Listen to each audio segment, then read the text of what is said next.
Before we dive in, drop a quick hi in the comments. It may seem small, but trust me, it really helps YouTube share this story with more sci-fi fans like us. I'd love to see who's watching. The warning sirens blared, just half a second after the vibration under the deck. "Contact! Multiple gravitational disturbances, Sector Theta 7, yelled Lieutenant Marcus Elroy from the sensor console. The patrol frigate Achilles drifted near Akhenatos, where routine had just been disrupted. Captain Richard Sagan was already on his feet, eyes narrowing at the holoscreen that pulsed with red spirals. His crew scrambled, boots clanging on the floor plates, as energy readings skyrocketed. "Origin?" Sagan demanded. Elroy's voice cracked. "Helios! It's Helios!" The command deck fell into a stunned silence.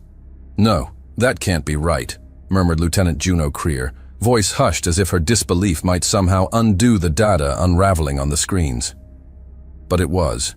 Helios, Earth's jewel in the Phobos sector, a sprawling colony of 9 million souls, stood lit up like a furnace.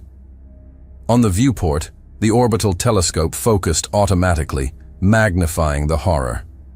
Sagan took one look and felt the air punch from his lungs. A sunburst of light detonated across Helios's surface. One of its atmosphere scrubbers went up in a plume of red and gold. The screen caught glimpses of people running, tiny figures near the arcology domes, just before the torpedoes hit. Then came the rest. Trails of plasma and dispersion fields striking the cities carved into the high valleys, vaporizing entire sectors before they could even scream. There was no warning, no hails. No demands, just annihilation. "Get me full-spectrum visual," Sagan barked. The image sharpened, filters struggling to adjust for the atmospheric distortion. But it was enough. The surface was erupting, entire city sectors breaking apart, burning alive in high-orbit bombardment. "High-energy rail fire confirmed," said Elroy, eyes locked on the numbers. "Tactical bombardment pattern, multiple origins." Sagan leaned in, heart racing. He had lived on Helios. He had family there. He had fought a war for that colony. "What do you see?" Juno asked, voice low. He didn't answer. He didn't need to. The devastation was complete. Skyscrapers melted from the top down. Traffic corridors glowed and caved in. No sign of evacuation shuttles. No lifelines to orbit. No fleet. No defense.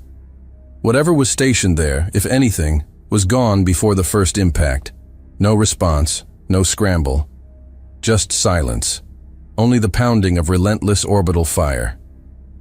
Then came the voice, raw, broken, too full of grief to be restrained. "Those Kashan bastards," Sagan growled, voice cracking. "They think they can wipe us out and vanish? I'll make them bleed for every soul they burned." The bridge went silent. Elroy turned, startled, but Sagan was already storming to the comm station. "Run a signal trace," he barked. "I want the location of every ship that fired on Helios, all of them." Juno moved to assist. The two began layering sensor sweeps across the field of destruction. The ship's AI looped previous scans, ran residue comparisons, pinged historical weapon signatures. Sagan stood motionless, jaw clenched, as he watched the data come in. "No heat signature matches," said Juno. "Weapon residue doesn't match Kasharn tech. Not even close." Sagan blinked, lips tightening. The rage was still there, but something else had crept in. A crack, a question. "Cross-reference with the archives," Sagan snapped. Another burst of torpedoes hit the surface. Fires bloomed. Then silence. No new impacts. No energy signatures. No more ships. Elroy turned, pale. "They're gone." "Gone?" Sagan barked. "Nothing on long range. I'm seeing residual warp traces. Faint, barely readable. But they're heading toward the forbidden expanse." Sagan froze. "The dead zone?" Elroy nodded. It's Alvaron territory." A cold silence swallowed the bridge. Everyone stared at the screen, at the flattened remains of what had once been 9 million people. The orbital monitors showed nothing but smoke and ash spiraling into the stratosphere. The surface of Helios, once green and silver and full of light, was now black. "No comms from the colony," Juno whispered. "No survivors." Sagan's hands were shaking. His knuckles were white on the edge of the console. He tried to say something, but the words stuck in his throat. The tactical AI finally spoke. "Colony Helios registered total infrastructure failure. Life support, defense systems, biospheres, all critical. Civilian mortality, 100%. No rescue signals transmitted. No beacon, no escape pods launched." Sagan staggered back. His legs felt like they belonged to someone else. "Transmit everything," he said quietly. "Full stream. Link the central fleet. Make them see it. Connection open. Feed is live." Elroy confirmed, already working the controls. Within seconds, the feed from the Achilles was bouncing through subspace to the central fleet relay. Helios's death in real time. Data packets, tactical overlays, infrared destruction maps, radiation bursts, all of it. The silence on the bridge was total. Only the soft cyclic ping of the proximity alert remained, eerie and steady, like a heartbeat counting. The dead Juno took a slow step forward. "Captain, what if it wasn't the Kashan?" Sagan didn't answer. The screen in front of them flickered. The last transmission from Helios, a corrupted signal, glitched into fragments, just static, and a burst of white. Then darkness. He stared at it. Something cold settled deep in his chest. "They wiped it out," he said. "Not for conquest, not for power, just to erase it." The crew said nothing. Even Elroy, usually quick with analysis, stayed silent. Sagan turned back toward the viewport. The distant silhouette of Helios smoldered in the background. His eyes locked on the faint trail of quantum jump residue, still flickering with Alvaron spectrum anomalies. "They killed my home," he muttered, "and they're hiding behind a dead sector they swore no one could enter." "Captain," Elroy said softly, "should I begin cross-referencing warp traces with known Alvaron patrols?" Sagan's voice was low, firm. "No. They'll deny it. They'll cover it. They'll twist it." He stepped to the center of the bridge and tapped the override. "This is Captain Richard Sagan of the patrol frigate Achilles. We witnessed the total destruction of Helios. No survivors, no defense, no mercy. Whoever did this came from the forbidden expanse. Their trail leads directly into Alvaron territory." He paused, letting the words hang.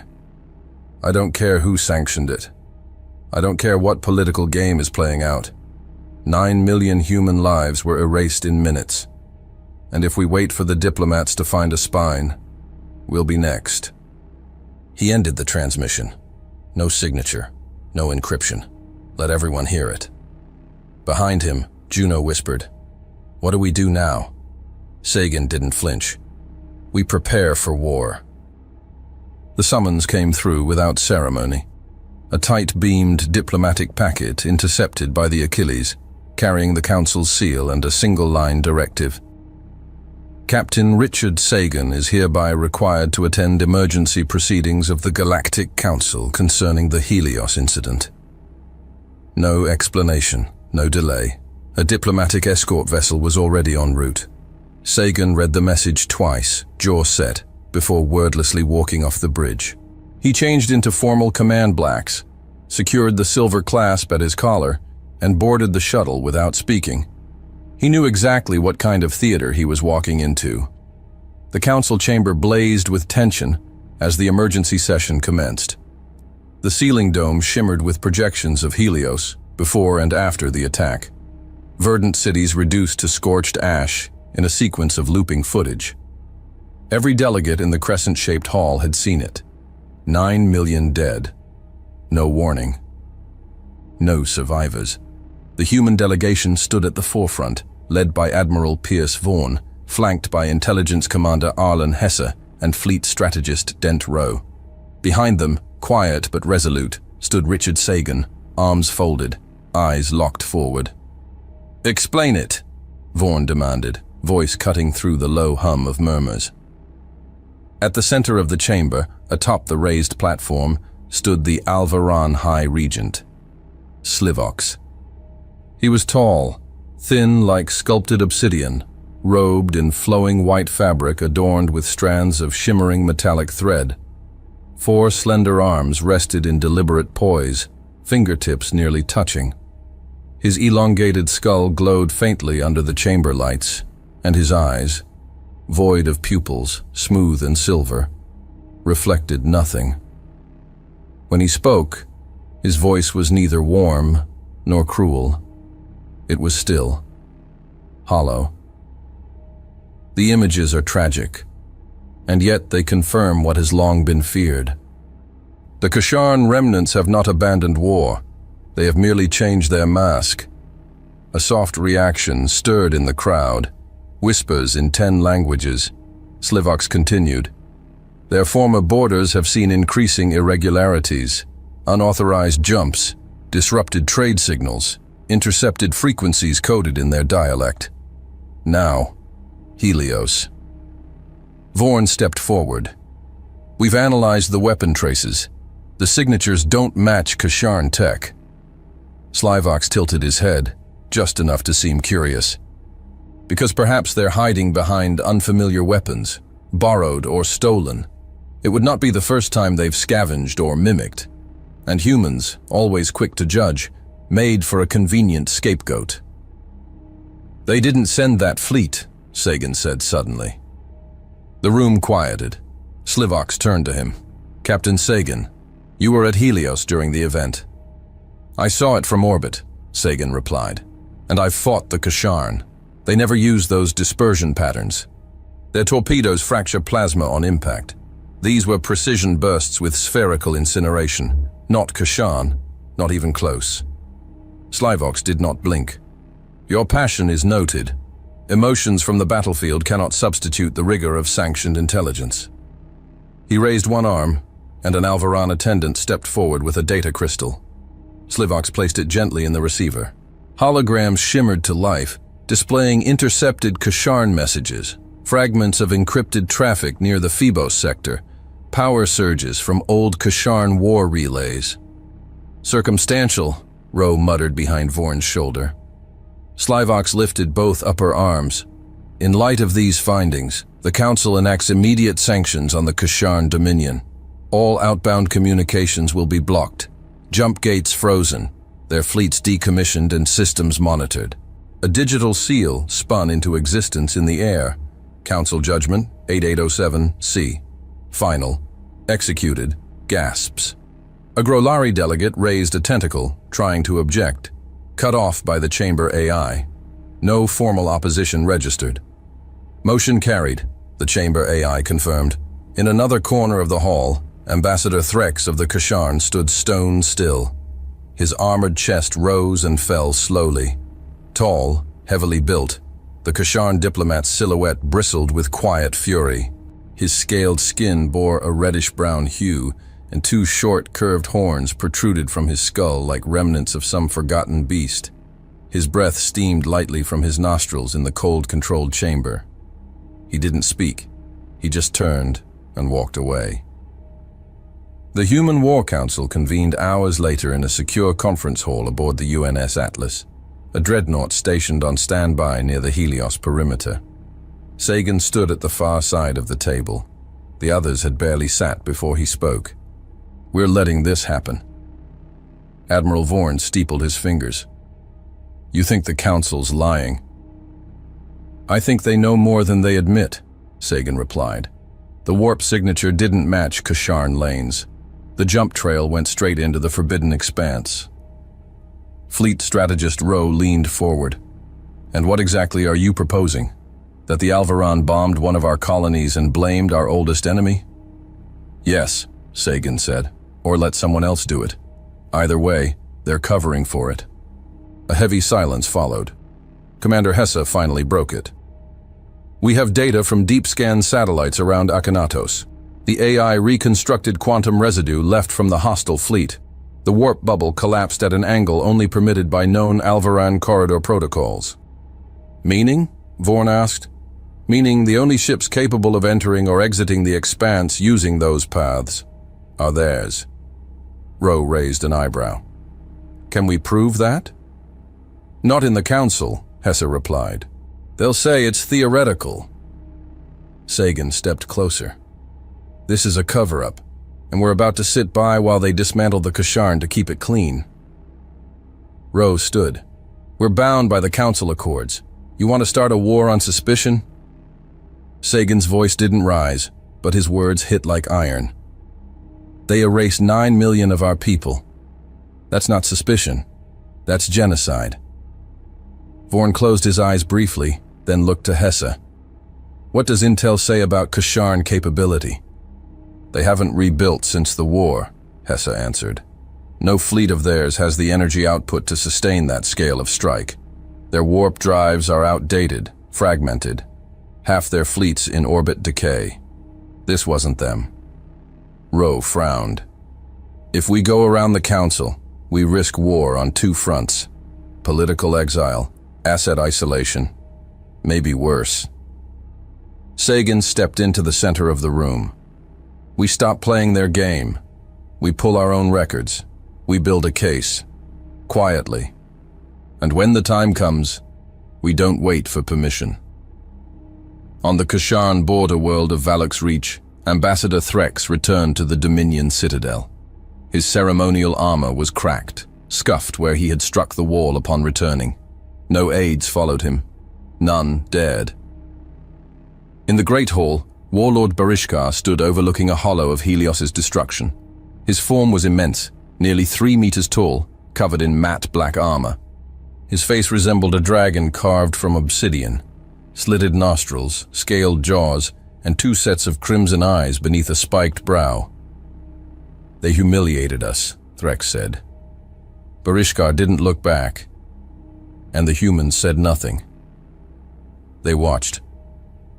But some of them didn't, Threx replied quietly, recalling Sagan's outburst. Then let's see what silence becomes. He turned to the hollow again, watching the fire spread across the surface of Helios. His claws tapped once against the console. Then he unsheathed the ceremonial blade from his belt, held it to the fire-scorched hollow of Helios, then drove it into the floor. Not a word, just the sound of steel cutting metal, and the image of Helios burning. Somewhere far from the blade and the flames, a signal broke the silence of space. A fragment appeared in the dark space relay grid at 03:17 UTC. Commander Arlen Hesse stared at the playback with his jaw locked and his coffee going cold beside the console. The signal was degraded, shattered into pulses, cut by solar interference. But even in fragments, the tone was unmistakable. Military, Alvaran, and old. He tapped a control pad, freezing the waveform. Run the quantum signature against pre-expansion naval archives.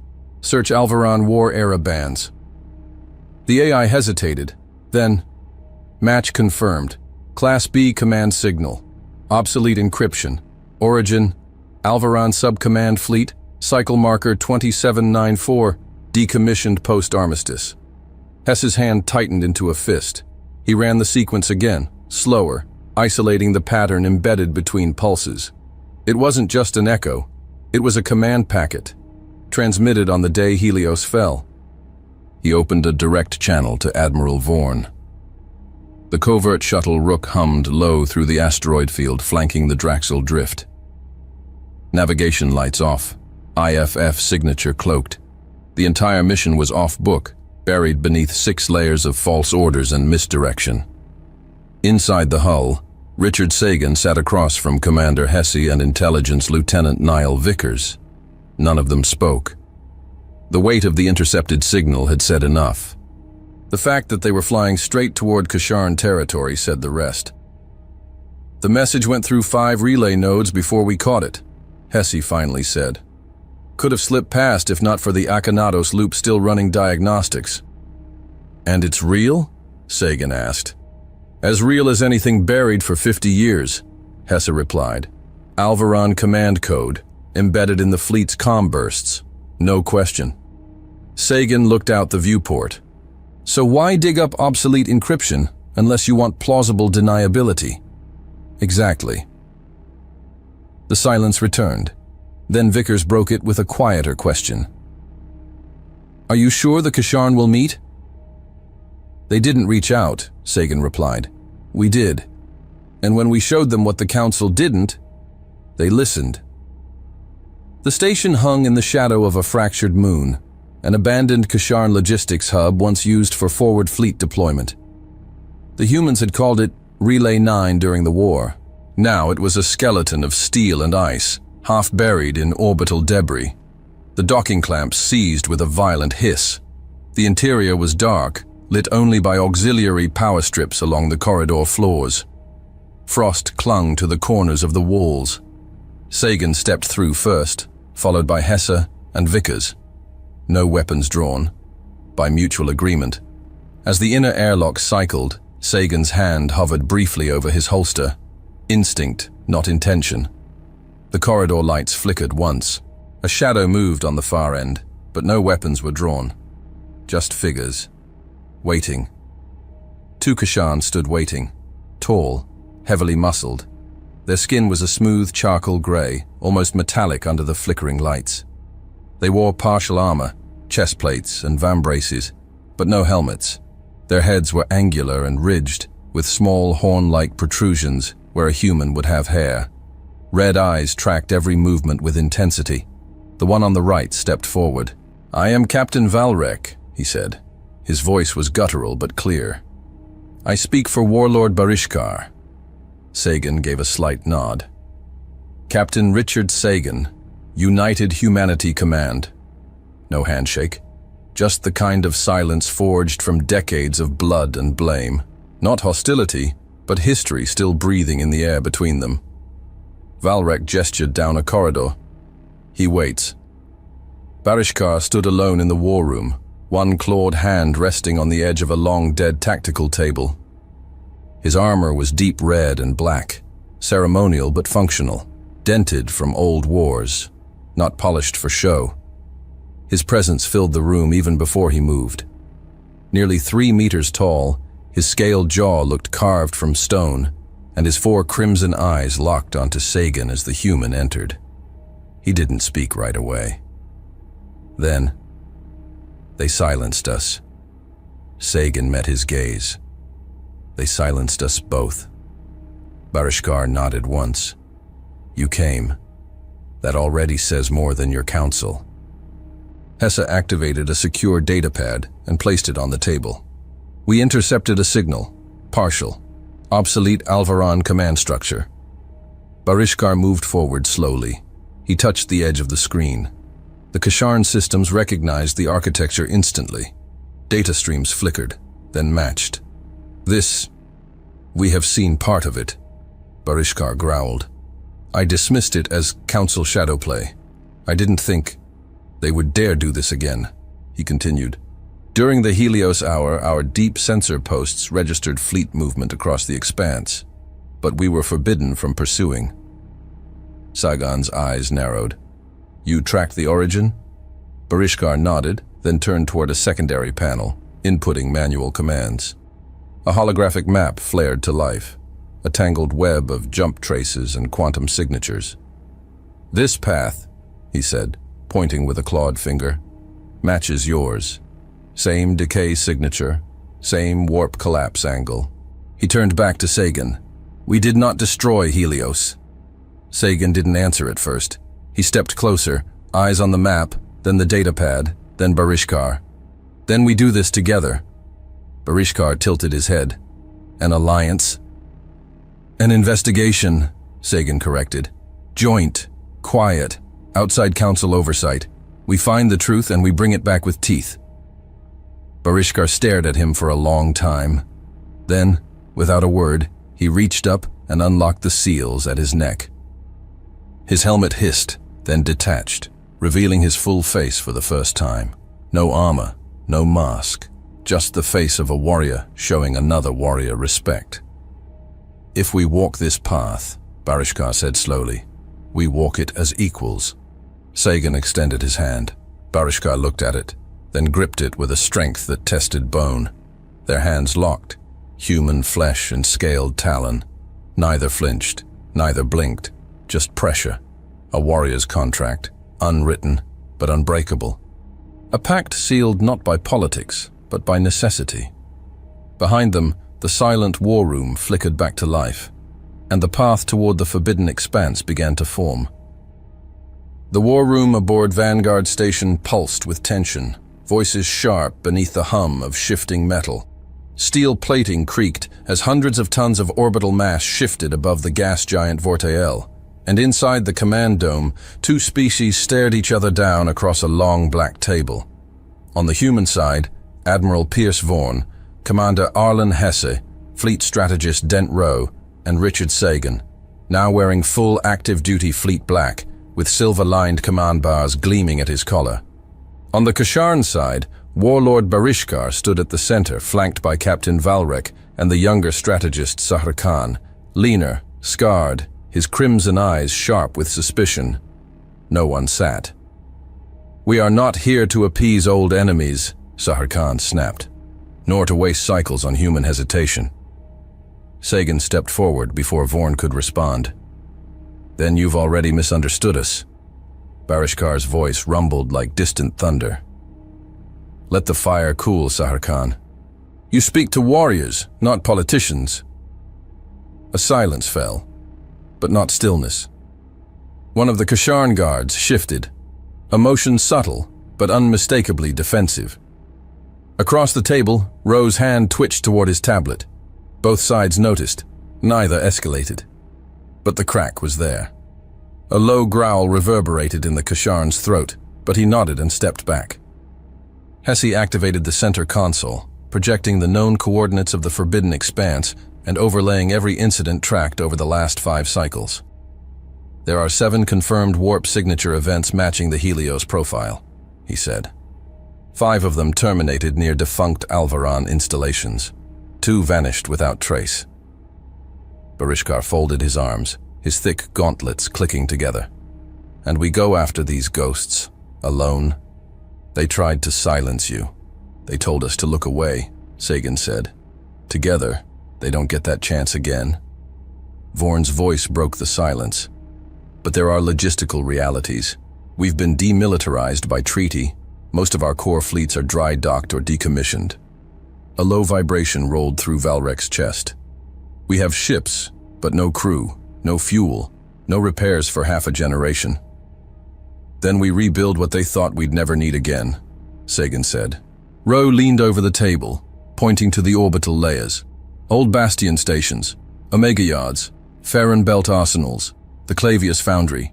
They still exist, buried, offline, but intact." Barishkar's gaze narrowed. "Same for us. The Gralak Vault, Twin Moon's ship forges. Our war-era stockpiles are sealed, under Council surveillance." "Not anymore," Valrek said grimly. 3 days ago, those satellites lost alignment." Silence followed. For the first time, the air between both sides shifted, not peace, but purpose. Sagan walked slowly to the edge of the projection and expanded the holo. "We reactivate everything. Fleet scaffolds, weapon lines, training rings, fabrication chains. Every ship you and I once feared, we wake them up." Barishkar stepped forward, massive hands pressing on the console. "You propose unity. I propose retaliation," Sagan said. There was no applause, just nods and motion. Within days, the rusted heart of the humanity Kasharn war machine roared back to life. The Omega yards flared with molten light as skeletal supercarriers were dragged from dry dock under artificial gravity cranes.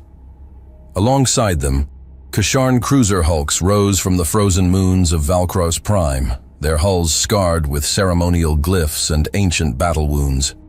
At Gravepoint Station, human engineers worked shoulder to shoulder with Kasharn plasma welders, the former calculating power regulation down to the nanosecond, the latter rerouting systems by brute force and instinct.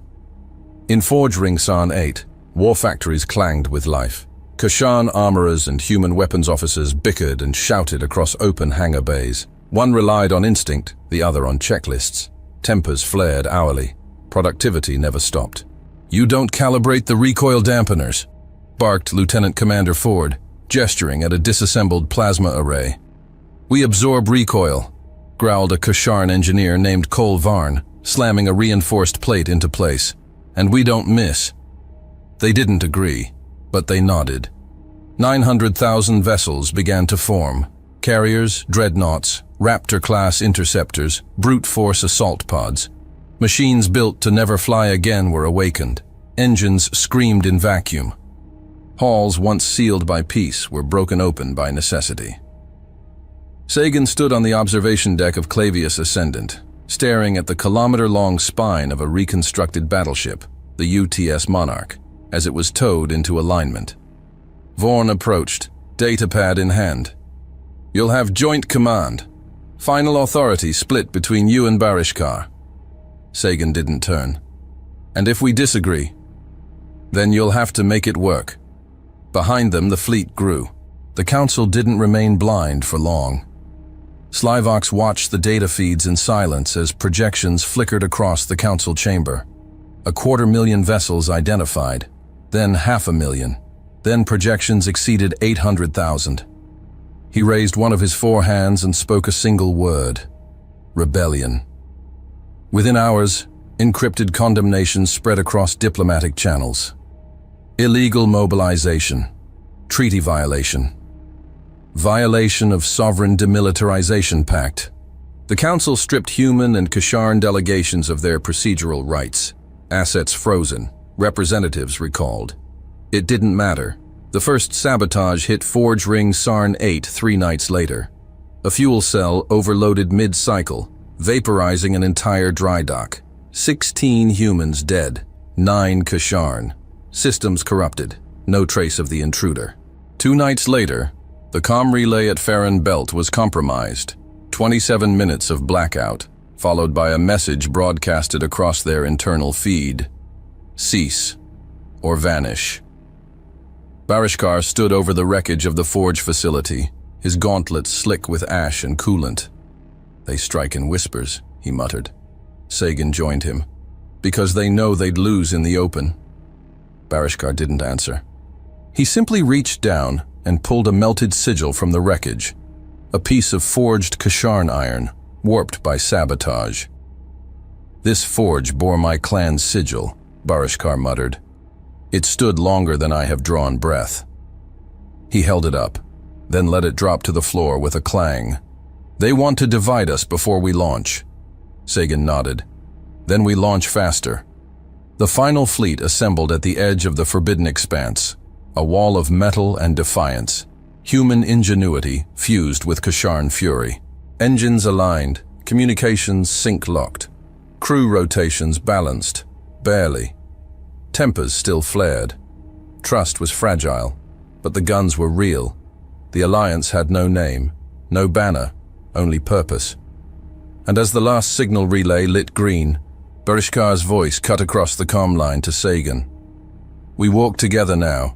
No hull markings, no anthem. Just the humming threat of 900,000 ships, silent, aligned, waiting." Sagan replied without hesitation, "All the way in." The moment the fleet crossed the edge of the Forbidden Expanse, the stars began to vanish.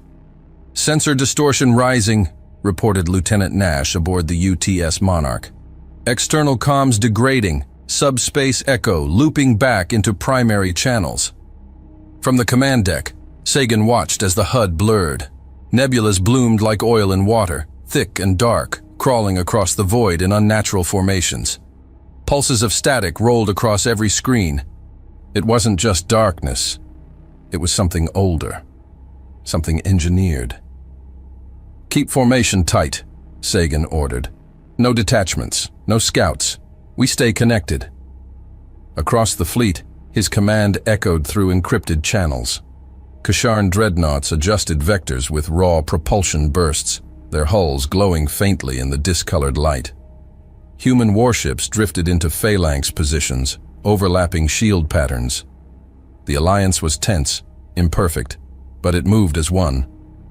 Then came the first hit, a flash of white, no alarm, no warning, just a bloom of fire where the Vigilant Crown, a mid-range human strike frigate, had been. "All stop!"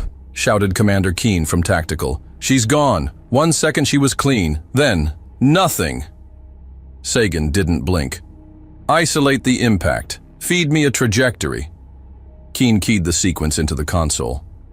No visible projectile, no warp bloom. It came from inside the nebula cloud. Masked signature. Valrek's voice snarled through the comm. "They're inside the fog, bleeding their heat across the rift line." Sagan opened fleet-wide comms. "Defensive formation Delta. Engines cold.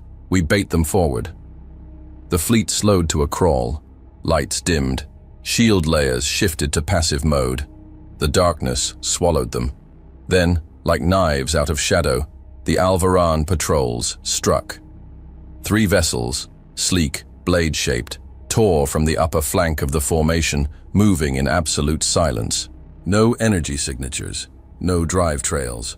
Only pinpoint bursts of acceleration, invisible until too late. The first Kasharn corvette took a hit amidships. Its reactor flared green, and the ship folded in on itself with a soundless implosion. "Engage!" Barishkar's voice thundered through his battlenet. His command ship, the Graltar Vorn, spun sideways and unleashed a cascade of magnetically accelerated disruptor rounds. Human interceptors peeled off the rear formation, slashing into the enemy flank with plasma scatter. The Alvaran fought with surgical precision, no broadside volleys, no fire for effect. They struck in silence, isolated and lethal, targeting relay points, command modules, sensor pods. "Pull them into line of sight," barked Sagan. "Human Kasharn pairs, match their vectors." In a ballet of violence, the fleet adapted. Human vessels began feeding target vectors to Kasharn gunships, who didn't hesitate, tearing into shadows with brute force. The Kasharn war doctrine was unrelenting. No flanking, no finesse, just overwhelming retaliation. But Sagan saw the pattern. The Alvaran were trying to blind them, not break them. "They're testing," he muttered. On screen, a formation of Alvaran ships darted through the wreckage of the Vigilant Crown, scanning for debris trajectories. Before they could finish, a coordinated pincer strike from a human stealth frigate and a Kasharn assault pod obliterated the patrol with a synchronized blast. The battle ended not with a retreat, but with disappearance. The Alvaran ships simply vanished back into the fog. "Tally?" asked Vorn grimly over the main line. Sagan kept his eyes on the display. 2 ships lost, 9 damaged, 3 Alvaran patrols destroyed. "First blood," Barishkar growled from his deck. "This isn't victory. It's invitation." Across the comnet, a Kasharn gunner scoffed. "Human hesitations cost us 2 ships. A human pilot snapped back. "Without our telemetry, you'd be blind in that fog." Sagan cut the line cold. "Save the blame for after we survive." The fog thickened. Communications with the rear lines degraded further. Internal signals bounced. Scanners refused to stabilize. Static hissed through the pipes. On board the Kasharn vessel Valrakan, a breach alarm shrieked. Technician Harlthrek sprinted into the auxiliary deck, just in time to see a maintenance crewman drive a blade into the coolant manifold. The hiss of liquid nitrogen filled the room. Sparks exploded. "Saboteur!" Harlthrek bellowed, diving forward. The crewman twisted around, too fast, too fluid. His eyes were silver, pupil-less. Alvaran. By the time security responded, 2 engineers were dead, the power matrix ruptured, and the saboteur restrained by force. He didn't speak. He didn't resist. He only stared. Sagan and Barishkar arrived within the hour. The holding cell aboard the Valrakan was reinforced with plasma mesh and sealed by a dual biometric lock. "He was inside before launch," Valrek confirmed. "Hidden in cryo, masked IFF, one of the volunteer techs from the Gravepoint integration." Barishkar slammed a fist into the wall beside the cell. "He killed my kin." Sagan's eyes narrowed. "Let me speak to him." The door hissed open. The Alvaran sat motionless, arms bound behind him, skin pale like mist. His mouth remained closed, but a translator at his neck clicked. "You fear what you do not understand," it said, "and you chase ghosts you cannot bind." Sagan knelt down. "Who ordered Helios?" No response. Barishkar stepped into view. The Alvaran's gaze flicked up, just a fraction. "You were supposed to destroy each other," the voice translated. "We built the wound. We salted it. Now you stitch it shut." Sagan's voice hardened. "You'll tell us where you came from."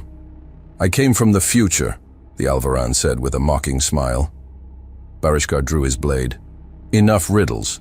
Names. Coordinates." But the saboteur's pulse had already stopped. A capsule beneath his skin ruptured, biotoxin laced with molecular acid. In seconds, he collapsed into a gray slurry of tissue and silence. A thin wisp of vapor rose from the puddle. Not smoke, but something colder. It hung in the air like a whisper that refused to die. Barishkar sheathed his blade. "Cowards." "No," Sagan said. "Fanatics." 12 hours later, deep in the expanse, the scout ship Ravenlock stumbled across a structure. An orbital platform, cloaked, powerless, built into the remains of a collapsed Alvaran mining ring, invisible to standard scanners, but not to Kasharn gravitational resonance mapping. A joint team was dispatched. Inside, they found corpses. Alvaran. Dozens. Long dead. Some in uniforms, some in observation gear. One entire wall had been wiped of memory panels. Another showed partial logs, damaged but not beyond recovery. Hesse worked the console, sweat beading on his forehead. "Some of the records are time-stamped to Helios," he said. "This place was watching. Recording." Sagan approached the screen. It flickered. Images appeared, faint, choppy. Helios. In flames, from orbit. A voice echoed, distorted but traceable. "Test. Acceleration parameters. Overyield confirmed." Then static. And silence. Barishkar looked at the screen, then at Sagan. They watched it burn and took notes. His claws curled over the edge of the console, and they thought no one would remember. Sagan said nothing. He just stared at the screen and remembered every name buried beneath the ash. The images from the hidden station haunted every screen aboard the fleet. Helios hadn't been a mystery anymore. It had been a trial. Within hours, the command teams of both factions gathered again, silent but unified. No more speculation, no more hesitation. The Alvaran had tested them. Now the Alliance would respond, not with warnings, but with fire. The order was given: advance deeper, find every hidden installation, and tear the truth from its foundations. The Alvaran facility came into view just as the nebula thinned, its edges jagged, unnatural, like a fortress built from shadows. Orbiting a collapsed binary star, the installation had no name, no registry, no light, only mass. Cloaked until now, its shape revealed itself under the composite sweep of Kasharn magnetic sonar and human gamma scatter. Three-tiered rings anchored to a fractured asteroid belt, armored hangars recessed into its shell, and no external movement. "Confirm target integrity," said Commander Hesse aboard the UTS Monarch. "Verified," replied Tactical Officer Bren. "Structure matches thermal anomalies from prior warp clusters. Power signatures are masked but present." Sagan stood at the central command array. "This is it." Aboard the Graltar Vorn, Barishkar's command bridge rotated into attack alignment. "Then we break it open." The order was given. The Alliance struck. Kasharn assault corvettes surged first, compact, brutal vessels with reinforced hulls and shock-mounted breach pods. They hit the station's outer structure with kinetic spears, embedding like teeth. Seconds later, pulse detonations opened corridors into vacuum. Human support cruisers followed in staggered flanks, targeting defense nodes with precision EMP barrages. Gunfire rippled across the station's flanks, each impact peeling back layers of reactive plating. "Suppress hangar ports," barked Lieutenant Commander Keane. "Cut off counter-launch." Dozens of human and Kasharn strike teams deployed into breach tunnels. hybrids of atmosphere-controlled pressure tubes and armored boarding channels. Plasma cutters carved through interior barriers. Combat AI drones flooded the station's corridors, mapping resistance points. Inside, the resistance was light. Too light. "Why aren't they defending?" asked Hesse, scanning the feed from Fireteam Argus, moving through a central data vault. "Maybe they already got what they needed," muttered Sagan, but the answer came moments later. "Sir," Keen turned sharply, "we've got full access to their local server. No purges. Everything's intact." Sagan moved toward the comms array.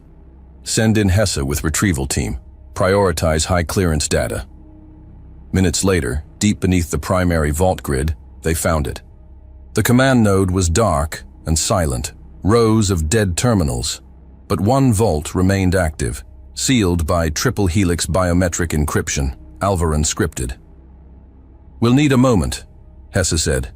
"No," said Commander Jakar, the Kasharn tech specialist assigned to the team. "We break it now."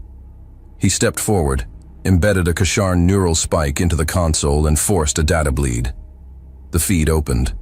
Hollow screens flickered. Text streams cascaded. Genetic readouts. Stratified simulations. Tactical behavior trees filtered by species. And one phrase, embedded across multiple documents. PCE-12, Controlled Population Experiment. Phase 1, Helios. Sagan's jaw clenched. Hesse scrolled further. "It's not just Helios. They mapped genetic drift across colonized systems, behavioral thresholds, reaction templates to sudden trauma." Barishkar's voice cut in over comms. They were watching who would break and who would obey. A second file opened. Visual feeds, Helios. Again, but from angles unseen. Orbital pods tracking civilian escape patterns. Graph overlays showing mass panic zones. Communication intercepts translated in real time. Sagan closed his hand into a fist. They wanted to know how much it would take before we turned on each other. "And if we didn't?" asked Hesse. "They'd try again." They didn't wait long. From the edge of the system, the distortion came first, barely a ripple in the black.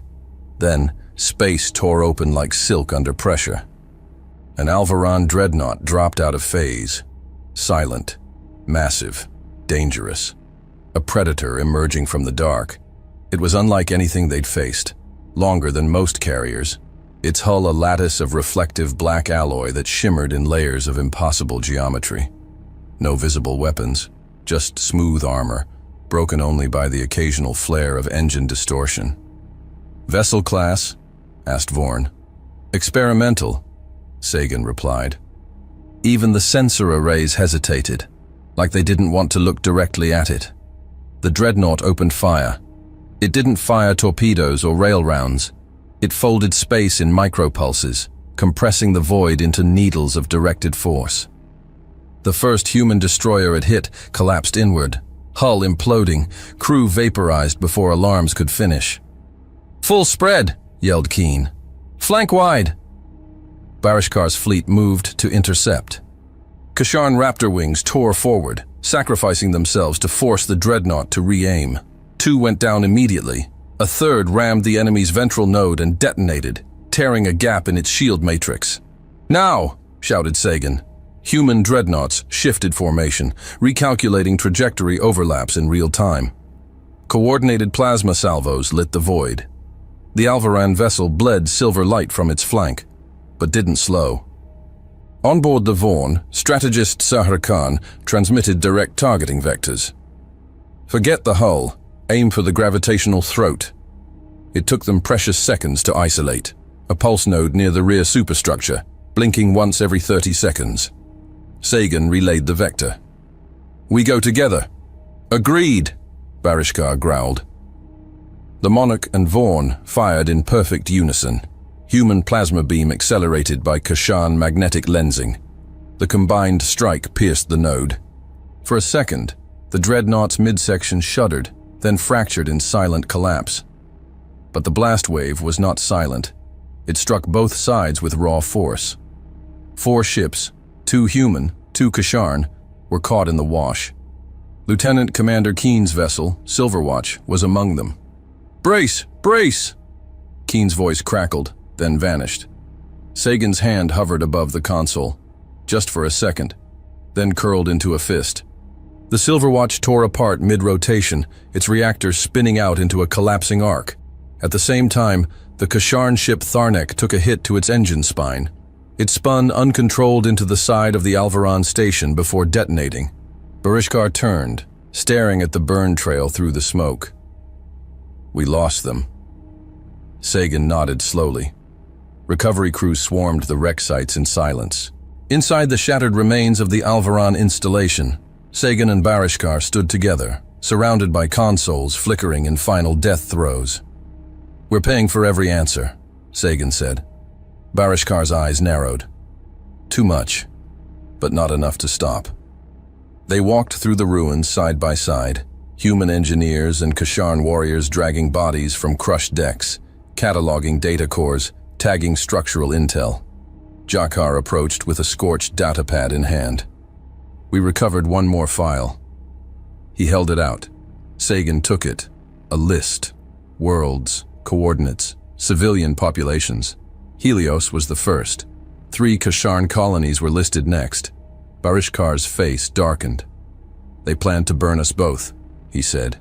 Sagan looked up, the weight of it all burning behind his eyes. "They still might." Barishkar turned to him, voice quiet. "We cannot afford another battle like this, not for every station." "No," Sagan replied. "We need to strike where it ends, at the source." "And we strike together," Barishkar said. "Always," Sagan answered. Behind them, the ruins flickered, and above them, the stars pulsed red, not from nebulae, but from the ships still burning. The data recovered from the ruins of the Alvaron installation left no room for debate. Helios wasn't a tragic casualty. It was a decision, a calculation, and it wouldn't have been the last. A list of future targets burned across every secure screen in the fleet's upper command. The names of Kasharn colonies, human settlements, even minor worlds from allied species, all marked for strategic population control. The fleet didn't pause to mourn. It mobilized, refueled, recalibrated. Ahead lay Axis, the heart of the machine, the nerve center of every order. And they were going to rip it open. The star had collapsed eons ago. Axis orbited its corpse, a slow, endless spiral around a black mass that pulsed like an open wound in the fabric of reality. The megastructure surrounding it was incomprehensibly vast. From the bridge of the UTS Monarch, it appeared as a lattice of fractured rings and suspended plates, interlinked with dark corridors that defied geometry. No ship had ever returned from its coordinates. No scans ever penetrated its surface. "They didn't build defenses. They built disappearance," Hesse muttered, "and they almost made it perfect." "Visual confirmation," said Tactical Officer Bren, voice low. "That's our target." "Still no emissions," replied Commander Hesse. "But it's there, masked under a quantum fold. It's bleeding space-time." "Nothing built that big stays empty," muttered Sagan. Barishkar's voice came through encrypted comms. "They don't expect us to get close. Let's surprise them." The problem wasn't reaching Axis. The problem was seeing it. Every ship that attempted to approach had its sensors bend around nothing. Coordinates looped. Time ticks drifted. Distances broke. It wasn't just a cloak. It was a distortion field keyed to confuse logic itself. Sagan called up his chief navigator, Lieutenant Garvey, and the Kasharn helm officer, Thergok. "We're flying blind unless we fly together," Sagan said. Thergok grunted. "You trust your computers. We trust our instincts. Then we synchronize both." They did. In the command bridge of the Monarch, human data relays mapped anomalies with millisecond precision. On Barishkar's flagship, Graltar Vorn, Kasharn Pathfinders shifted course based on field feel. spatial instinct cultivated through generations of void combat. Each vector correction from one side was confirmed by the other. No solo jumps, no independent maneuvers. Every vessel linked through cross-factional control nodes. The fleet entered Axis, and Axis saw them. Turrets unfurled like blades awakening. Spinal cannons extended from corridors sealed for 1,000 years. But the fleet had prepared for war. Human missile frigates launched decoys on randomized burst patterns. Kasharn gunboats surged ahead in ramming formations, forcing enemy batteries to redirect. Commander Vorn coordinated orbital drift maneuvers, bouncing smaller vessels off calculated gravitational pulses emitted from Axis's artificial singularity. Secondary turrets neutralized, reported Garvey. Breach pods ready. Deploy teams, Sagan ordered. Inside the outer wall of Axis, air was scarce and light was worse. The infiltration teams moved fast, 6 groups, human and Kasharn combined. Each unit was led by a specialist, Major Ellis on the human side and Commander Raktan of the Kasharn. Their objective? Reach the central data core. The corridors pulsed faintly with residual energy. Strange glyphs, Alvaran language, glowed briefly, then faded. Every wall felt like it was watching. No resistance, Ellis whispered. It's too clean. They reached the core vault, 2 doors, 3 locks, 1 Alvaran defense AI still active. Jakar, the Kashan tech specialist, and Lieutenant Niall Vickers from Monarch's Cyber Warfare Division worked side by side at the interface. Language matrix isn't standard, Vickers muttered. It's a hybrid. Council encryption wrapped around something older. Then we rip it from both ends, Jakar growled. They did. The vault opened, and inside, truth.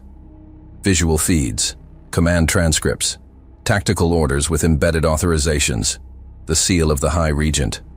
Slyvox. Sagan's voice came over the comms. Send it all to the Monarch, now. On the command deck of the Monarch, Sagan watched the data populate across the main screen. Hesse leaned closer. These aren't tactical observations. These are plans. Projected over the main holotable, a staggered map of the galaxy appeared. Color-coded sectors, population thresholds, growth curves, civilizations flagged by genetic pliability, socio-political instability. Helios was only Phase 1. Phase 2 listed a Kasharn agricultural world. Phase 3 was a human science outpost. Phase 4, unnamed. Systemic cleansing masked as strategic stability, Hesse muttered. PCE, population control experiment, Sagan said. 12 phases, 14 targets. Then came the final document. A signature. Alvaran glyphs layered over council seals. Regency Directive 0-1, signed by Slyvox. Sagan stared at the glyph. For a heartbeat, no one spoke. The name didn't surprise him, but it still burned. From his bridge, Barishkar stared at the projection. We are not even variables to them, he said. We are livestock. He stood in silence. Then he let out a roar that cracked through the comm channel. The audio link surged with distortion. Equipment cracked. Valrek moved forward, trying to intervene. Barishkar shoved him aside and slammed a gauntleted fist through the nearest display. They were going to wipe us out, one by one, in silence. Sagan activated a channel. Barishkar. They had us listed like infection zones. Barishkar, Sagan repeated, his tone like drawn iron, then added, quieter but cutting through the heat. Save your fury, and learn when to use it. Barishkar's breath slowed, his fists uncurled. Then, with voice like smoldered steel, they murdered your colonies. Ours were next. That's what they do. He looked toward the screen, then back to Sagan. Now we show them what we are. Sagan gave a single nod. Prepare the packet, he said to Hesse. Encoded or open broadcast? Open. Let the galaxy hear it. Vickers and Jakar began feeding the compiled data into transmission format. Every line of Slyvox's signature, every phase plan, every orbital video, every intercepted directive. Sagan stepped to the center of the bridge. Begin transmission. Across the stars, terminals flickered. Officers turned from routine to revelation. A Zalari trade hub paused. A Vargari warlord watched in silence. Even a delegate from the council chamber leaned forward, face unreadable. No narrator, only facts, only truth. At its end, one message remained. We have found the heart of the lie, and now we break it. The galactic broadcast lit up faster than the war drums. From the command deck of the UTS Monarch, Sagan watched as the final sequence uploaded to the quantum comms grid. 10 redundant relays fired simultaneously, scattering copies of the data packet into every diplomatic channel, media node, and autonomous probe net in the known systems. Transmission confirmed, Lieutenant Vickers reported. It's live, all of it. There was no turning back. Across the galaxy, silence cracked open. On the border world of Istra, a Keltari merchant dropped his ledger as the feed burned across the dome of his stall. In the deep vaults of the Orkal Republic, 3 ruling war seers rose from their thrones in synchronized shock. On the nomadic fleets of the Tharun Assembly, engineers stood frozen mid-cycle, faces bathed in the cold blue light of classified footage showing Helios in flames. Slivox's voice, captured in shadowed briefings, echoed across every screen. Destabilization is necessary. Controlled collapse ensures future order. Populations must be trimmed, lest chaos take root. Footage from Helios followed. Civilians running, arcology towers crumbling. An orbital view, clean, surgical, monstrous. Then the signatures, the council seals, the name, Slivox, High Regent. On Axis, alarms screamed. Inside the council hall on Uvara Prime, Slivox stood alone. The domed chamber around him, normally filled with dignitaries, advisors, ambassadors, was dark. The vidwalls that once displayed economic metrics and diplomatic trade flows now showed only one thing: his face and his words, broadcast in betrayal. He moved to his private console and opened a secure line to the monarch. Captain Richard Sagan, Slivox said, voice steady but thinned. You have misinterpreted strategic planning. The recordings were preliminary, not sanctioned. I propose ceasefire and negotiation. Let us restore balance. Sagan did not answer. He stood tall on the bridge, armor clipped at the shoulders, command ring flashing green. He opened the fleet-wide channel. All ships, he said, voice low and clear. This is Captain Richard Sagan. Playtime is over. The fleet stood in orbit of Axis, 900,000 warships in full battle formation. Human cruisers, sleek and sharp, aligned with Kasharn dreadnoughts bristling with ancient power. Assault carriers pulsed in formation, support ships distributed in concentric rings. It was no longer an alliance. It was a single organism, pulsing with rage and purpose. Sagan stepped forward. Truths were buried, he said. Helios was only the beginning. And now, your lie ends before all. He lowered his hand. Every ship responded. Weapon systems locked, engines flared. The targeting arrays across the combined fleet lit Axis in 1,000 red diamonds.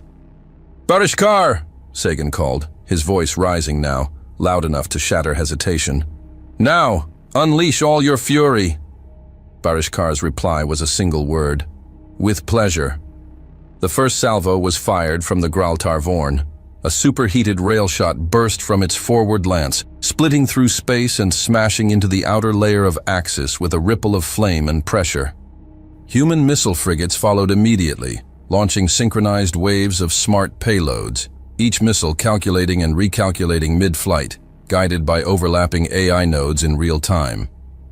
Kasharn corvettes launched headfirst, their engines screaming, swerving through debris and turret fire, ramming through breach points and igniting with detonation cores. Human stealth ships drifted between engagement vectors, deploying pulse silencers and hacking packages that disarmed enemy defense grids before their operators realized they were compromised. Inside the command tower of Axis, systems failed by the second. Communications collapsed. Defense targeting arrays spun without locks. Slyvok stood before a wall of noise and fire and did not speak again. The outer layer of Axis cracked. Its first defense ring shattered under a Kasharn Raptor charge, the spear-shaped ships piercing through at maximum velocity and detonating in chains along the core struts. Sagan's formation of high-orbit plasma bombers released coordinated spreads of area suppressants, turning internal corridors into flash-baked tombs before the next wave arrived. "Watch that flank," Sagan ordered. "They're rerouting power from Sector 4 to try and loop our angle." Lieutenant Garvey adjusted the vector overlays. "Redirecting fire arcs now, feeding blind spot gaps to Barishkar's gunners." "Done," Valric snarled over the comm. "We'll hammer that hole wide open." Within seconds, a tripulse cannon blast from the Tharn Vec ruptured Axis's lateral ring. Superstructure crumbled inward. Inside the facility, Alvaran defenders scrambled, thin, pale figures with elongated limbs and curved armor plating, sprinting through collapsing halls. But the humans and Kashan were already inside. Fire teams stormed the broken sectors. Kinetic blades met disruptor bursts in zero-G close quarters. Blood, silver and red, floated freely. On the Monarch's forward tactical deck, Hesse stood beside Sagan, watching as ships burned across all quadrants of the projection map. "They can't hold," he said. "They were never meant to," Sagan replied. As Axis collapsed, internal detonations began to spike. Barishkar's strike teams planted fusion charges at core junctions, tearing out the backbone of the station from within. On the external hull, human bombers laid down final ordnance passes, deploying seismic warheads designed to overload structural integrity in cascading waves. Slyvok's final act was to trigger the station's emergency transmission beacon, not to surrender, but to justify. The words broadcasted were filtered, distorted, desperate. Population control is essential. Without order, there is entropy.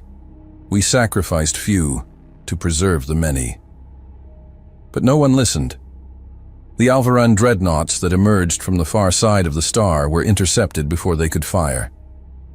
Human Kasharn formations split them apart mid-approach. Fragments of alloy and flame scattered across Axis's shadow. The last breath of the structure came with a soundless implosion, a ripple of pressure, a lightless void, and then nothing. Axis was gone. On the Monarch's bridge, silence fell. The crew stared at the dark where Axis had once hung. In the background, communications from across the galaxy exploded in response. Uprisings, arrests, governments in crisis. Slyvok's face lit thousands of screens for the last time, now marked as criminal, not ruler.